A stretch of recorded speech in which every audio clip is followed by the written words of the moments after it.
All right, तो start करेंगे हम लोग आज की क्लास। और आज ना यार हमने सिर्फ कॉन्सेप्ट समझने हैं। और इस चैप्टर में ना लैंग्वेज थोड़ी सी कॉम्प्लिकेटेड है, ठीक है। कई बार क्या होता है हम लोग क्वेश्चन सॉल्व कर रहे हैं, हमें समझ में आ रहा है क्या करना है, लेकिन क्वेश्चन की ट्रांजैक्शन की लैंग्वेज ही समझ नहीं आ रही, ठीक है।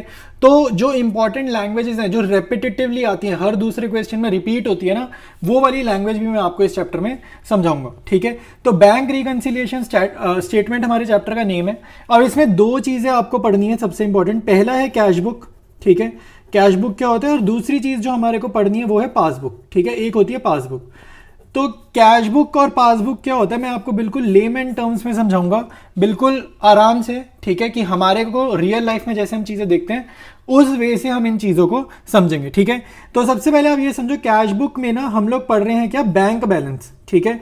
कैश बुक आपने बनाई होगी, कैश बुक चैप्टर हमने पढ़ा है। तो कैश बुक चैप्टर में हमने क्या समझा है कि बैंक में हमारे कितने पैसे पड़े हैं, लाइक फर्म का जो बैंक का बैलेंस है ये हमारी फर्म का है, ठीक है। तो जिस चीज जो भी हमारी दुकान का नाम है, तो हमारी दुकान में, हमारी दुकान का जो बैंक का अकाउंट है उस अकाउंट में कितने पैसे पड़े हैं अकॉर्डिंग टू अस, ठीक है, अकॉर्डिंग टू अस, ठीक है, हमारे हिसाब से, ठीक है। आपको ये समझना है हमारे हिसाब से हमारे बैंक अकाउंट में कितने पैसे पड़े हैं, वो इंफॉर्मेशन कहां से मिलेगी, कैश बुक से इंफॉर्मेशन मिलेगी, ठीक है। और सिर्फ बैंक की बात करें, दुकान में कितना पड़ा है, कैश बॉक्स में कितना पैसा पड़ा है, उसकी बात हम नहीं कर रहे हैं, ठीक है। तो ये हो जाएगा कैश बुक, बैंक बैलेंस। और ये डेटा किससे पता चलेगा, इसका जो अमाउंट गिवन होगा वो होगा अकॉर्डिंग टू अस, हमारे अकॉर्डिंग, ठीक है। दूसरी चीज होती है पासबुक, ठीक है। तो पासबुक होता है, इसका मतलब है बैंक बैलेंस। बैंक बैलेंस मतलब हमारे अकाउंट में कितने पैसे पड़े, bank balance according to bank, ठीक है। किसके अकॉर्डिंग, अकॉर्डिंग टू बैंक। अब वो बैंक हो सकता है जैसे मान लो हमने स्टेट बैंक ऑफ इंडिया में, हो सकता है एसबीआई में हमारा अकाउंट हो सकता है बैंक ऑफ बड़ौदा में हमने अकाउंट खुलाया हो, ठीक है, पंजाब नेशनल बैंक में खुलाया हो, किसी भी बैंक में हमने अकाउंट खुलाया हो, एक्सिस में खुलवाया हो, ठीक है, किसी भी अकाउंट बैंक में हमने अपना अकाउंट खुलाया हो, उनके अकॉर्डिंग हमारे अकाउंट में कितने पैसे हैं। इसका मतलब है जैसे मान लो एग्जाम्पल ये है कि ये हम हो गए, ठीक है, ये हम हो गए, और अब हम सपोज करो जा रहे हैं बैंक, ठीक है, अब हम जा रहे हैं बैंक और हमने बैंक वालों से पूछा कि हमारे अकाउंट में कितना पैसा है, ठीक है। तो ये इंफॉर्मेशन जो गिवन होगी वो पासबुक में गिवन होगी। पासबुक का डेटा हमारे को क्या बताएगा कि आपके अकाउंट में कितना पैसा है, और ये कौन बता रहा है, बैंक खुद बता रहा है, ठीक है। ये चीज हो गई। यहां पे क्या है, कैश बुक में क्या है कि मैं जो अपनी बुक्स बना रहा हूं ना, सपोज करो ये अगर मैं हूं, तो मैं अब किससे पैसा इंफॉर्मेशन जानूंगा, ठीक है, मैं पूछूंगा अपने अकाउंटेंट से जो मेरी किताबें बना रहा है, ठीक है, जर्नल लेजर जो मेरा लिख रहा है, जो मेरी फाइनल अकाउंट्स बना रहा है, जो मेरी बुक्स बना रहा है, ये अकाउंटेंट किसका, अकाउंटेंट हमारी ही फर्म का।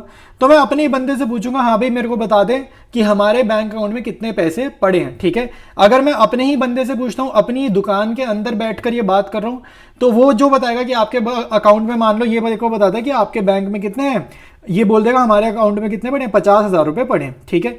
तो ये इंफॉर्मेशन मेरे को पता चल गई मेरे खाते में कितने हैं, 50,000 है।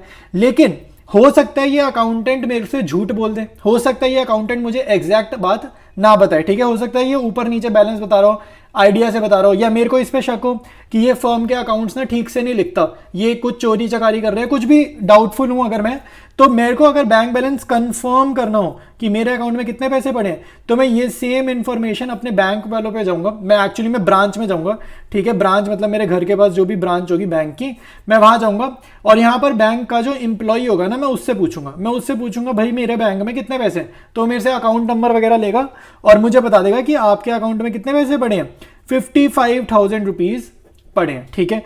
तो अब यहां पर मेरे को क्या होगा भाई, यहां पर ना मैं हो जाऊंगा बहुत ज्यादा कंफ्यूज कि मेरा अकाउंटेंट बोल रहा है कि मेरे अकाउंट में 50,000 है, और मेरा बैंक बता रहा है कि मेरे अकाउंट में तो 50,000 से ज्यादा है, मेरा बैंक बता रहा है 55,000 है। तो यहां पर मेरे माइंड में एक डाउट आएगा, और वो डाउट ये होगा कि कहीं ये अकाउंटेंट मुझसे चोरी तो नहीं कर रहा 5,000 रुपए की, ठीक है, ये 5,000 रुपए की कहीं मुझसे चोरी तो नहीं कर रहा। अगर ये चोरी नहीं कर रहा तो ये मुझे कम क्यों बता रहा है, ये मुझे कम क्यों बता रहा है, ठीक है। तो अब इसका वो मैं अब मैं क्या होगा भाई, अब इसके बाद हम क्या करेंगे, हम अपने अकाउंटेंट से बातचीत करेंगे, ठीक है। अब हम अपने अकाउंटेंट से बातचीत करेंगे और अब हम बोलेंगे अपने अकाउंटेंट को कि तू एक्सप्लेन कर कि ये 5,000 का डिफरेंस क्यों आ रहा है, ये जो 5,000 का फर्क आ रहा है, बैंक वालों ने कुछ बताया, तूने कुछ बताया, ये जो डिफरेंस आ रहा है इसका क्या रीजन है, तू ये एक्सप्लेन कर, ठीक है। तो अब हम इससे बोलेंगे एक्सप्लेन करने को। तो अब यहाँ पर एक्सप्लेनेशन वो देना स्टार्ट करेगा, और एक्सप्लेनेशन में वो हमें बताएगा कि कल शाम एक बंदा ऐसा आया था, कोई बंदा हमारा डेटर था और उसने ना हमें फ़ोन ही नहीं करा और उसने हमें फ़ोन ही नहीं किया और उसने सीधा 5,000 रुपये का एक चेक हमारे अकाउंट में जमा करा दिया। उसने बैंक में जाकर 5,000 रुपये हमारे जमा करा दिए, चेक के थ्रू उसने ये पैसे जमा करा दिए और हमें नहीं बताया, विदाउट इन्फॉर्मिंग अस, ठीक है, हमें नहीं बताया। तो कह रहा है क्योंकि ये इन्फॉर्मेशन के बारे में मुझे पता ही नहीं था तो मैंने आपको ये 50,000 ही बताया, 55,000 नहीं बताया। अगर मुझे पता होता कि कल किसी ने 5,000 रुपये हमारे खाते में जमा कराए हैं तो मैं आपको इसमें 5,000 ऐड करके बता देता, ठीक है, फिर वो हमें 5,000 ऐड करके बता देता, बट उसको ये इन्फॉर्मेशन ही नहीं थी, ठीक है, इसलिए उसने ऐड नहीं करे। लेकिन बैंक में अगर मेरे 5,000 पड़े हैं, किसी ने डलवाए हैं, तो बैंक को तो सबसे पहले पता चलेगा ना कि अकाउंट में 5,000 रुपए डाले हैं। तो बैंक में तो बिल्कुल रियल टाइम बेसिस पे बैंक बैलेंस अपडेट होता रहता, तो बैंक वालों ने हमारे को एक्चुअल बैंक बैलेंस बता दिया। तो ये इसने रीजन दे दिया। तो ये जो पूरा का पूरा प्रोसेस है ना, ये जो गलतियां ढूंढने का प्रोसेस होता है या मैचिंग करना कि फर्म का बैंक बैलेंस इतना है और फर्म का bank balance according to our bank इतना है, ये जो मैचिंग करना, ये जो डिफरेंसेस हैं, इस प्रोसेस को ही हम बोलते हैं, जो हमारे चैप्टर का नाम है बैंक रिकंसिलिएशन स्टेटमेंट, ठीक है। तो ये आपको समझ में आना चाहिए कि ये जो चैप्टर है कि रिकंसाइल करो, रिकंसाइल मतलब मैच करो अपना बैलेंस, पासबुक का बैलेंस और कैशबुक का। ये कैशबुक का था 50,000 और ये पासबुक का था, तो इन बैलेंसेस को मैच करने का जो प्रोसेस है, यही हमारे चैप्टर का नाम है, जो कि है बैंक रिकंसिलिएशन स्टेटमेंट, ठीक है। तो इसमें से जो भी आप नोट करना चाहते हो, नोट डाउन करना चाहते हो, नोट डाउन कर लो। इसके बाद हम आगे की चीजें इस चैप्टर में समझते हैं। अच्छा, अब देखो भाई, दो चीजें ही आपको पढ़नी है, कैश बुक और एक पढ़नी है आपने पासबुक, ठीक है, एक आपने पढ़नी है पासबुक, ठीक है। तो कैश बुक का अगर बैलेंस आपको गिवन हो डेबिट, ठीक है, और क्रेडिट, ठीक है, इसमें से कोई एक बैलेंस गिवन होगा कैश बुक का, या तो डेबिट होगा नहीं तो क्रेडिट होगा। पासबुक में भी सेम चीज होगी, या तो डेबिट होगा नहीं तो क्रेडिट होगा, ठीक है। अब आपको याद रखना है कि जो कैश बुक का डेबिट बैलेंस होता है ना, इसका मतलब होता है पॉजिटिव, इसका मतलब होता है पॉजिटिव, और इसी चीज को हम बोलते हैं फेवरेबल, ठीक है। अगर कैश बुक का बैलेंस पॉजिटिव गिवन हो तो समझ जाना डेबिट बैलेंस गिवन है, और या फिर फेवरेबल बैलेंस गिवन है। क्वेश्चन में ना लैंग्वेज वो आपको ट्विस्ट करके देगा भाई कि cash book had a favourable balance of 50,000, तो समझ जाना पॉजिटिव बैलेंस या डेबिट बैलेंस की बात वो कर रहे हैं। क्रेडिट मतलब नेगेटिव और नेगेटिव मतलब अनफेवरेबल, ठीक है। ये सारी बातें याद करनी है, बहुत इंपॉर्टेंट चीज है, ठीक है, ये याद कर लेना, चैप्टर में बार बार ये चीज यूज होगी। पासबुक में कैश बुक का उल्टा चलेगा, तो यहां पर डेबिट पॉजिटिव है तो पासबुक में डेबिट क्या होगा, नेगेटिव होगा। यहां फेवरेबल है तो यहां पर अनफेवरेबल आएगा, ये चीज याद रखना, ये दोनों उल्टे चलते हैं, रिवर्स चलते हैं, ठीक है। क्रेडिट यहां पर पॉजिटिव हो जाएगा और यहां पर वो हो जाएगा फेवरेबल, ठीक है। तो कैश बुक और पासबुक उल्टे उल्टे वर्क करने वाले हैं, और ये लर्न करना है कि debit positive favourable cash book में होता है, डेबिट नेगेटिव अनफेवरेबल पासबुक में होता है। ये चीज आपको लर्न करनी है, क्वेश्चन सॉल्व करते टाइम ये सारी बातें आपको बार बार ही यूज में आएंगी। अब हम समझेंगे कुछ कॉमन लैंग्वेजेस, ठीक है, common languages given in the question. Question में ना आपको बहुत सारे क्वेश्चन है, बुक में 20-30 क्वेश्चन है, तो हर क्वेश्चन में ना कुछ चीजें ऐसी हैं जो रिपीट हो रही हैं, ठीक है। तो अभी हम समझ गए यहां पर इन चीजों का मीनिंग, आपको मीनिंग समझ आना चाहिए। 4 केसेस गिवन है, मैं आपको एक ही मेथड कराऊंगा और ऐसा मेथड होगा कि चारों केसेस उसी सेम मेथड से हो जाएंगे, आपको अलग अलग मेथड करने की जरूरत पड़ेगी नहीं, ठीक है। बिल्कुल एक ही चीज सिखाऊंगा, उससे सारा काम चल जाएगा। लेकिन वो चीज अप्लाई करने से पहले हमें ना चीजों के मीनिंग समझ में आना चाहिए कि ट्रांजेक्शन का मीनिंग क्या। तो सपोज करो आपको ट्रांजेक्शन गिवन है, cheques issued but not presented for payment, ठीक है। अब आगे कोई अमाउंट दे देगा, सपोज करो 10,000 उसने हमारे को बता दिया, कोई भी हम रैंडम अमाउंट मैंने ले लिया। इसका मीनिंग क्या है, देखो, इशू करने का मतलब होता है पे करना, ठीक है। इशू करने का मतलब है पे या पेड, कुछ भी मतलब पैसे खर्च रहे, हमारी जेब से पैसा जा रहा है, तो कह रहे चेक्स इशूड। तो इसका इफेक्ट समझो जरा, इसका इफेक्ट मैं लिख रहा हूं यहां पे cash book, CB cash book, और ये पीबी मतलब पासबुक, ठीक है। पासबुक कौन बनाता है, बैंक खुद बनाता है, हमारी पासबुक बैंक बताएगा, और कैश बुक हमारा अकाउंटेंट प्रिपेयर कर रहा है, कैश बुक हमारा अकाउंटेंट प्रिपेयर कर रहा है। तो चेक्स इशूड का मतलब है कि मैंने किसी को पे करा, तो मेरी कैश बुक में 10,000 रुपए नेगेटिव दिखेंगे, अकाउंटेंट फटाफट अपनी किताब में एंट्री कर लेगा 10,000 रुपए नेगेटिव। अब आपको यह समझना है कि रियलिटी में से क्या रियलिटी में मेरे अकाउंट से 10,000 कट गए। अगर मैं अपनी किताब में 10,000 रुपए की माइनस की एंट्री कर दूंगा तो क्या रियल में मेरे 10,000 अकाउंट से थोड़ी कटे। अकाउंट में से तो 10,000 तब कटेंगे जब मैं ये चेक जिस बंदे को दूंगा वो बंदा इस चेक को अपने अकाउंट में जमा कराए। जब तक वो ये चेक को जमा नहीं कराएगा तब तक मेरे अकाउंट में से पैसे नहीं कटने वाले, ठीक है। ये चीज आपको समझनी आनी चाहिए। सपोज करो आपको आपका फ्रेंड कोई चेक दे दे, ठीक है, आपको आपके फ्रेंड ने क्या दिया, एक चेक दे दिया। अब वो चेक जब तक तुम घर पे लेकर बैठे रहोगे तब तक तुम्हारे अकाउंट में पैसे थोड़ी बढ़ जाएंगे। आपके अकाउंट में पैसा बढ़ेगा ही तब जब वो चेक लेकर घर से अपने बैंक में जाओगे और वो चेक बैंक में जाके जमा कराओगे, ठीक है। मतलब चेक लेकर जाना कहाँ पड़ेगा, ब्रांच में जाना पड़ेगा, घर से उठना पड़ेगा, 10 कदम चलना पड़ेगा। तो बैंक में जाके जब ये चेक जमा कराओगे तब तुम्हारा बैंक बैलेंस जो है वो बढ़ जाएगा, उसके बाद वो बढ़ेगा, उससे पहले थोड़ी बढ़ेगा। चेक अगर मैं जेब में रख के घूमूंगा तो मेरा अकाउंट में से बैलेंस थोड़ी बढ़ जाएगा, ठीक है। तो ये चीज आपको समझनी है। तो यहां पर क्या हुआ, चेक मैंने इशू करे, तो जिस दिन मैंने चेक लिखकर सामने वाले को पकड़ाया तो मैं मान के चल रहा हूं मेरे अकाउंट से अब कभी भी पैसे कट जाएंगे। तो अकाउंटेंट ने फटाफट से 10,000 रुपए माइनस करे, बट आगे लिख रहे but not presented for payment, मतलब सामने वाले ने उस चेक को अभी तक अपने घर में या जेब में रखा हुआ है, उसने बैंक में जमा नहीं कराया। तो पासबुक मतलब रियलिटी में मेरे अकाउंट में से पैसे नहीं कटे, तो बैंक वाले मुझे बता रहे हैं आपके अकाउंट में से पैसे नहीं कटे, तो यानी कि यहां पर मैंने जीरो लिख दिया, मतलब यहां पर अभी कुछ भी इफेक्ट नहीं आया है ऊपर वाली ट्रांजैक्शन का। तो ये मीनिंग है फर्स्ट ट्रांजैक्शन का, मीनिंग यही रहने वाला है। केस कोई भी आ जाए, चारों में से कोई भी केस आ जाए, मीनिंग कभी भी नहीं बदलेगा। तो आपको मीनिंग समझ में आने चाहिए डिफरेंट लैंग्वेजेस के। सेकेंड हमारे को जो मोस्ट कॉमन लैंग्वेज क्वेश्चन में देखने को मिलती है, मोस्ट कॉमन ट्रांजैक्शन जो रहती है वो रहती है checks deposited into bank but not yet cleared. देखो मीनिंग समझ रहे हैं हम, तो मीनिंग यहां पे समझते हैं कि ये हमारी कैश बुक है, सीबी मतलब कैश बुक, ये हम खुद बनाते हैं, पीबी मतलब पासबुक, ये हमारा बैंक बनाता है, ठीक है। तो यहां पर बोल रहे हैं checks deposited into bank, bank में मैंने चेक जमा कराए। तो जिस दिन मैंने बैंक में, मान लो मैं घर से उठकर गया, देखो हुआ क्या, मैं घर पे हूं, ठीक है, मैं अपने या ऑफिस में हूं, ठीक है, मैं ऑफिस में हूं, ठीक है, मैं ऑफिस में हूं, फर्म है, दुकान है मेरी, मैं ऑफिस में हूं और मैं ऑफिस से उठ के गया बैंक, ठीक है। सुबह सुबह मैं बैंक में गया और बैंक की ब्रांच में मैं जाकर कुछ चेक डालकर आ गया, मैंने उनके डिपॉजिट में, ठीक है, डिपॉजिट बॉक्स में कुछ चेक जो है ड्रॉप करे, चेक जमा कराए। तो चेक डिपॉजिटेड इनटू बैंक, तो मैं मान के चलूंगा मेरा बैंक बैलेंस बढ़ जाएगा। तो सपोज करो ये कितने के थे, ये थे 10,000 के ही ले लेते हैं दोबारा से, तो मेरा बैंक बैलेंस 10,000 से बढ़ जाएगा, मैं ऐसा मान के चलूंगा मेरा बैंक बैलेंस 10,000 से बढ़ जाएगा। बट आगे बोल रहे बट नॉट येट क्लियर्ड, तो मतलब बैंक वालों क्या करते हैं भाई, अगर आप यहां पर बैंक में कुछ चेक जमा कराते हो ना, तो जब भी हम कोई चेक जमा कराते हैं बैंक में, तो बैंक उसको फटाफट असली नहीं मान लेता, बैंक वेरीफाई करेगा, ये चेक को वेरीफाई करेगा कि ठीक से लिखा है या नहीं लिखा, साइन असली है नकली तो नहीं, साइन सही तरीके से हुए हैं या नहीं हुए, कहीं पर कोई कटिंग तो नहीं है, चेक का टुकड़ा जो चेक का डॉक्यूमेंट है कहीं वो फट तो नहीं रहा, ठीक है, टीयर तो नहीं हो रखा, सारी क्वालिटी चेक्स करेंगे। तो बैंक को इस काम करने में 2 दिन लग जाते हैं, ठीक है। 2 दिन बाद मेरा बैंक बैलेंस एक्चुअली में अपडेट होगा, बैंक बैलेंस अपडेट होने में 2 दिन लगते हैं। तो मैंने जिस दिन चेक जमा कराया बैंक में, मैंने तो उस दिन अपनी बुक में खुद लिख लिया, आकर मैंने तो हाथ से लिखना है ना अपनी किताब में, तो मेरी किताब में अकाउंटेंट ने या मैंने खुद ने 10,000 रुपए बढ़ा दिए।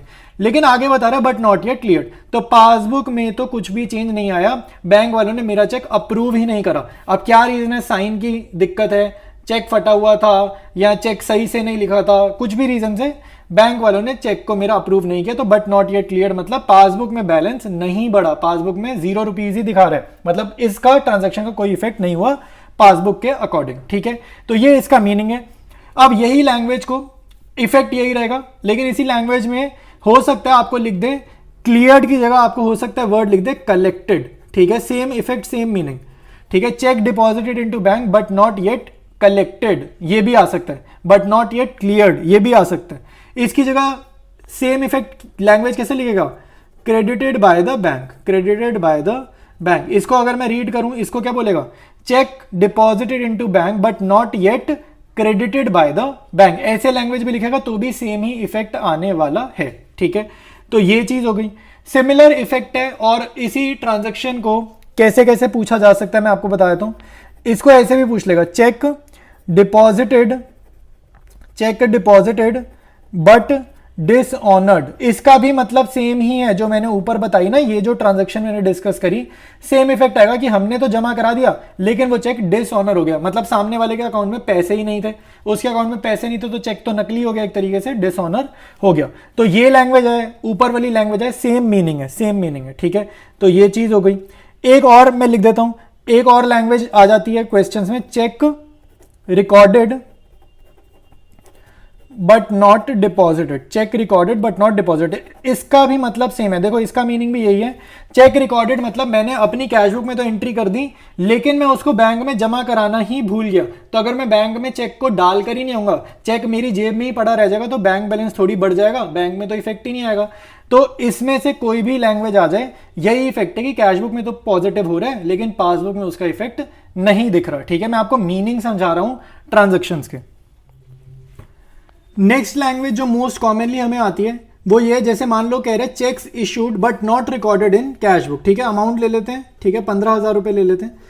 Check issued but not recorded in the cash book, इसका क्या मतलब है? इसका क्या मतलब है, आपको इसका सिर्फ मीनिंग समझना है। ठीक है, कि हमने चेक इशू करे, मैंने किसी को पेमेंट कर दिया, बट मैं उसकी एंट्री खुद ही करना भूल गया। Not recorded in the cash book मतलब मैं उसकी एंट्री खुद से ही करना भूल गया। तो मेरी बुक तो कैश बुक है, तो मैं यहाँ एंट्री करना भूल गया, मतलब यहाँ पर इसका इफेक्ट जीरो आएगा, इसका इफेक्ट करा ही नहीं।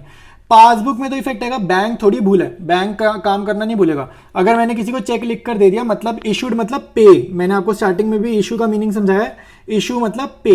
तो 15,000 में किसी को पे कर रहा हूं, तो मेरे अकाउंट से 15,000 क्या होंगे, माइनस होंगे। और अकाउंट्स में ब्रैकेट मतलब माइनस होता है। ठीक है, 15,000 देखो नेगेटिव 15,000 भी लिख सकते हैं, लेकिन अकाउंट्स अब आप समझ रहे हो। ठीक है, तो अकाउंट्स पढ़ रहे हो तो अकाउंट्स ब्रैकेट में मतलब नेगेटिव। ठीक है, ये दोनों सेम ही बात है। तो ये चीज आपको समझ में आनी चाहिए, ट्रांजैक्शन का मीनिंग आपको समझ में आना चाहिए। अब हम एक और ट्रांजैक्शन डिस्कस करेंगे। नेक्स्ट लैंग्वेज आपको गिवन है checks deposited in bank but not recorded in the cash book. देखो अगेन इसका मीनिंग समझ में आना चाहिए, क्योंकि यही ट्रांजैक्शन जो है वो आपको हर केस में गिवन आ सकती है। ठीक है, 4 केसेस हमने पढ़ने हैं, चारों में से कहीं पर भी सेम ही ट्रांजैक्शन आ जाएगी, आंसर अलग अलग होगा लेकिन मीनिंग थोड़ी बदल जाएगा। यार मीनिंग तो सेम ही रहने वाला है। तो यह बोले checks deposited in the bank, तो बैंक में हमने चेक जमा कराए but not recorded in the cash book, cash book में लिखना ही भूल गए। तो कैश बुक तो हमारी बुक है, मतलब यहां पर तो मैंने अपना बैंक बैलेंस बढ़ाया नहीं, यहां पर तो आया नहीं। ठीक है, यहां भी 15,000 ले लेते हैं। ठीक है, यहां पर तो बैंक बैलेंस बढ़ाया नहीं, लेकिन बैंक में अगर चेक जमा कराया तो बैंक ने तो भाई बैंक बैलेंस बढ़ाया ही होगा। तो पासबुक कौन बना रहा है, पासबुक बैंक बना रहा है, तो रियलिटी में तो मेरा बैंक बैलेंस बढ़ा ही होगा। ठीक है, तो 15,000 रुपए पॉजिटिव यहां पर दिख रहा होगा, ये इसका मीनिंग है। Not recorded in the cash book मतलब कैश बुक में बैलेंस लिखना मैं भूल गया, तो यहाँ 0 रुपीज दिख जाएगा, बैलेंस नहीं दिखेगा। और बैंक वालों ने तो बैलेंस बढ़ाया ही होगा, इसलिए पासबुक में 15,000 दिखेगा। ठीक है, तो ये इस ट्रांजेक्शन का मीनिंग हो गया। देखो भाई नेक्स्ट आपको जो ट्रांजेक्शन गिवन रहती है वो ये होती है कि अमाउंट स्लैश इंटरेस्ट, मतलब इन दोनों में से कोई एक वर्ड गिवन होगा। जैसे मैं अगर खाली अमाउंट रीड करूं तो आपको ट्रांजेक्शन गिवन होगी amount credited by the bank लेट से 200 रुपीज। ठीक है, तो इसका मतलब है amount slash interest credited by the bank 200, ये लिखा हुआ आ सकता है, या फिर आपको लिखा हुआ आ सकता है interest credited by the bank 200, ये लिखा हुआ आ सकता है, या फिर इसी मीनिंग सेम रहेगा लेकिन लैंग्वेज को वो क्या लिख सकता है, amount credited in the passbook, ये भी बोल सकता है interest credited in the passbook 200। ठीक है, तो इसमें से ये 4 ट्रांजैक्शंस हो गई। चारों का मीनिंग क्या है कि क्रेडिटेड, पासबुक में क्रेडिटेड का मीनिंग होता है प्लस, पासबुक में क्रेडिटेड का मीनिंग होता है प्लस, बैंक वालों के पॉइंट ऑफ व्यू से। ठीक है, ये पॉइंट ऑफ व्यू किसका है, बैंक का। ठीक है, तो पॉइंट ऑफ व्यू अगर आपका बैंक का होगा तो यहां पर याद रखना क्रेडिट मतलब पॉजिटिव होता है, क्रेडिट मतलब पॉजिटिव है। तो हमारे अकाउंट में 200 रुपए डाले गए हैं, तो बैंक में 200 रुपए डाले हैं, तो पासबुक में तो पॉजिटिव 200 दिख रहा होगा, लेकिन कैश बुक में उसका इफेक्ट अभी नहीं दिख रहा होगा, क्योंकि हमें पता ही नहीं है हमारे अकाउंट में 200 रुपए डल गए। हमें नहीं पता तो हम अपनी बुक में एंट्री कैसे करेंगे। ठीक है, हमारे अकाउंटेंट को पता ही नहीं होगा तो वो अपनी बुक में एंट्री कैसे करेगा कि बैंक में 200 रुपए बढ़ गए हैं। ठीक है, तो बैंक वालों ने डाले, उनको तो पता ही है, तो वो हमारी पासबुक में बैलेंस अपडेट कर देंगे। तो याद रखना credited by the bank, credited in the passbook का मतलब है प्लस। ठीक है, इसका जस्ट उल्टा भी आपको आ सकता है। ठीक है, इसका उल्टा क्या होगा भाई, अमाउंट स्लैश इंटरेस्ट, कुछ भी चीज वो यहां पर बोल सकता है, और क्रेडिटेड की जगह क्या आएगा, डेबिटेड। ठीक है, डेबिटेड बाय द बैंक। ठीक है, तो ये लैंग्वेज आ जाए। अमाउंट सेम ले लेते हैं 200 रुपए, और यहां पर मैं लिख रहा हूं amount slash interest debited in the passbook. ठीक है, तो ये भी सेम ही है, बस इसका उल्टा है, जो ऊपर हमने समझा उसका उल्टा हो जाएगा ये। और अमाउंट ले लेते हैं 200 रुपए, तो यहां पर मैंने यहां लिखा कैश बुक और यहां पर मैंने लिखा पासबुक। ठीक है, तो डेबिटेड मतलब माइनस, माइनस हमारे अकाउंट में से 200 रुपए कट गए, तो 200 रुपए कट गए तो 200 रुपए काट दो, यहां से मैं ब्रैकेट में लिख रहा हूं, और कैश बुक में हमें पता ही कुछ नहीं है, तो वहां पर जीरो, वहां पर इसका इफेक्ट शो नहीं हो रहा। तो ऊपर वाली जो लैंग्वेज थी उसकी जस्ट उल्टी लैंग्वेज यहां पर लिखी है। तो मैंने आपको ये मोस्ट कॉमन ट्रांजैक्शंस बताई हैं जो आपको अपने एग्जाम में देखने को मिलेंगी और आपको आपकी बुक में देखने को मिलेंगी, ठीक है। अब हम समझेंगे मेथड कि किस मेथड से हमने बैंक रिकंसिलिएशन स्टेटमेंट प्रिपेयर करनी है। तो भाई ये स्टेप्स हैं, ठीक है। ये 3 स्टेप्स मैंने जो लिखे हैं ये आप अपने रजिस्टर में अपनी, ठीक है, जो भी नोटबुक है, प्रैक्टिस बुक है, उसमें नोट डाउन कर लो। और यही स्टेप्स जो है ना आपने यूज करने हैं। इसमें चैप्टर में ना 4 केसेस गिवन है, ऑलमोस्ट 4 केसेस हैं। और ये ना जो मैं मेथड आपको समझा रहा हूँ, ये जो स्टेप्स हैं या जो अपना मेथड है ना, ये मेथड आपका सभी में लग जाएगा, ठीक है। चारों केसेस में ये मेथड चल जाएगा, तो कुछ भी दिक्कत नहीं है। पहला स्टेप है अंडरस्टैंड द ट्रांजैक्शन। ट्रांजैक्शन का मीनिंग आपको समझ में आना चाहिए। और वीडियो स्टार्टिंग से देख रहे हो तो मैं फोकस में आपको समझ में आ रहा होगा, मैं ट्रांजैक्शन समझाने पर ही कर रहा हूँ, ठीक है। तो पहला स्टेप है understand the transaction and form the current situation. Form the current situation का मतलब ये है जो मैं आपको यहाँ पर बना के नहीं दिखा रहा था अभी, जब हम लैंग्वेजेस लिख रहे थे कि कैश बुक में क्या मीनिंग है, पासबुक में क्या मीनिंग है। जब मैं लिख रहा था 10,000 जीरो, यहाँ पर कोई इफेक्ट नहीं है। इसका मतलब होता है अंडरस्टैंड द ट्रांजैक्शन। आप ट्रांजैक्शन को इस फॉर्मेट में लिखोगे, ठीक है, कि क्या इफेक्ट चल रहा है, कैश बुक में ज्यादा हो रहा है या पासबुक में ज्यादा हो रहा है, या कैश बुक में नेगेटिव हो रहा है या पासबुक में नेगेटिव हो रहा है। तो ये हमारी सिचुएशन है। फॉर्म द करंट सिचुएशन मतलब ये चीज आप प्रिपेयर करोगे रफ में। ये प्योरली रफ हो गया, वर्किंग नोट भी नहीं है, प्योरली रफ, ठीक है। कहीं साइड पर ये चीज बनाएंगे। उसके बाद कह रहे हैं make the balance of initial book to be zero. तो इनिशियल बुक वो बुक होती है जिस बुक का बैलेंस आपको क्वेश्चन में गिवन हो। कभी कभी क्वेश्चन आपका कैश बुक से स्टार्ट होता है और कभी कभी आपका क्वेश्चन पासबुक से स्टार्ट होता है। तो इनिशियल बुक वो होती है जो आपको गिवन होती है क्वेश्चन में, ठीक है। यूजुअली इनिशियल बुक वही होती है जो आपको गिवन होती है और यहां से हमारा क्वेश्चन चालू होता है, यहां से हमारा क्वेश्चन स्टार्ट होता है, ठीक है। तो सपोज करो आपको क्वेश्चन में कैश बुक गिवन है। सपोज करो हमारी इनिशियल बुक क्या है, कैश बुक है। सपोज करते इनिशियल बुक क्या है, कैश बुक है। तो मेरी इनिशियल बुक कैश बुक है। तो यहां पर वो बोल रहे हैं जस्ट समझने के लिए, मेथड समझने के लिए। और अभी अगर नहीं भी समझ आए कोई दिक्कत नहीं है, मैं आपको अभी इसके बाद एक क्वेश्चन कराऊंगा, उसके बाद आपको बहुत अच्छे से समझ में आ जाएगा। अभी जस्ट मैं रफली समझा रहा हूं कि कर क्या रहे हैं। तो कह रहे हैं make the balance of initial book to be zero. अगर ये मेरी सिचुएशन है और इनिशियल बुक को जीरो करना है तो इनिशियल बुक को जीरो मैथमेटिकली करो। जैसे मैथ्स में क्या होता है, अगर मेरे पास लिखा है x plus 200 equal to y plus 100। अगर मैथ्स में जब हम स्टार्टिंग में छोटी क्लासेस में सीखते थे इक्वेशन सॉल्व करनी, तो सपोज करो मेरे को कुछ भी करना है तो मैथ्स में इक्वेशन का इक्वल टू का मतलब क्या होता है, दोनों तरफ करो, ठीक है।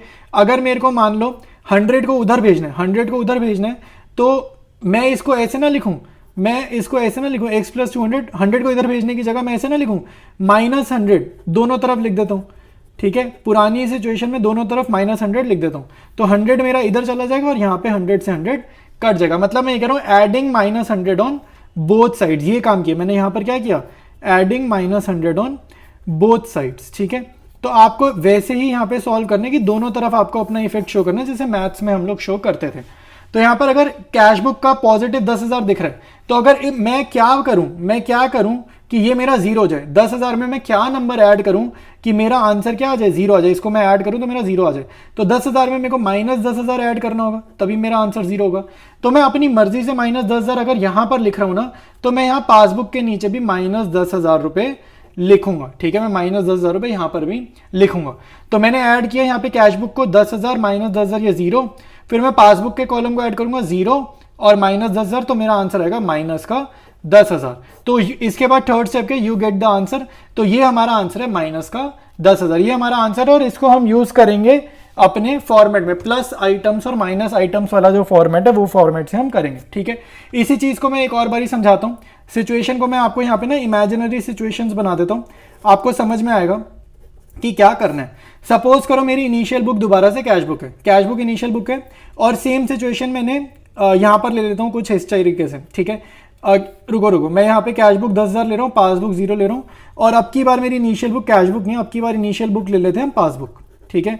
इनिशियल बुक क्या है, पासबुक है, ठीक है। अब यहाँ पर अपना टारगेट क्या होता है, अपना मोटिव क्या है कि make the balance of initial book zero. देखो सेकंड स्टेप क्या है, make the balance of initial book to be zero. तो यहाँ पर जो मेरी इनिशियल बुक पासबुक है ये तो ऑलरेडी जीरो है, ये ऑलरेडी जीरो है, इसको और जीरो क्या बनाएंगे, तो यही मेरा डायरेक्टली आंसर हो जाएगा, ये मेरा डायरेक्टली आंसर हो जाएगा, ठीक है। एक और सिचुएशन लिखते हैं, ठीक है, एक और सिचुएशन लेते हैं। सपोज करो कैश बुक ऐसा है पासबुक हमारे पास है, तो कैश बुक मैंने सपोज करो ले लिया 5000, पासबुक मैंने ले लिया 3000, और इसी सिचुएशन में मैंने बोला इनिशियल बुक क्या है मेरी, इनिशियल बुक है कैश बुक, ठीक है, इनिशियल बुक है कैश बुक।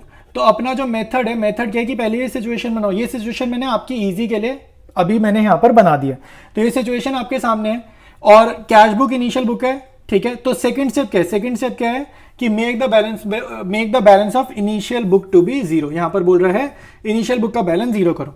तो कैश बुक का बैलेंस जीरो कैसे होगा भाई, अब आप खुद सोचो 5000 में ऐसा मैं क्या ऐड करूं कि ये मेरा जीरो आ जाए, 5000 में क्या ऐड करूं कि जीरो आ जाए, माइनस का 5000, तो माइनस का 5000 ऐड करूंगा। और अब मैं अपनी मर्जी से किया ना माइनस का 5000 इधर है, तो मेरे को दूसरी तरफ भी माइनस का 5000 ऐड करना पड़ेगा, ठीक है। तो यहाँ पे मैंने कैश बुक के कॉलम को टोटल किया, ये जीरो हो गया, क्योंकि मेरा मेथड यही कहता है कि इनिशियल बुक को जीरो करो, तो ये जीरो हो गया, बहुत बढ़िया। अब ये मेरा आंसर आ रहा है, अब जो अगला वाला कॉलम का टोटल होगा ना, ये मेरा आंसर है। तो पासबुक का आंसर है पॉजिटिव 3000 माइनस 5000 नेगेटिव 2000, ये पासबुक के कॉलम का टोटल है और ये मेरा क्या है, आंसर हो जाएगा, ठीक है। आया समझ। एक और करते हैं, ठीक है, एक और करते हैं, ठीक है। कैश बुक पासबुक, ठीक है, सेम सिचुएशन में ले रहा हूं, ये 5000 और ये 3000, ठीक है।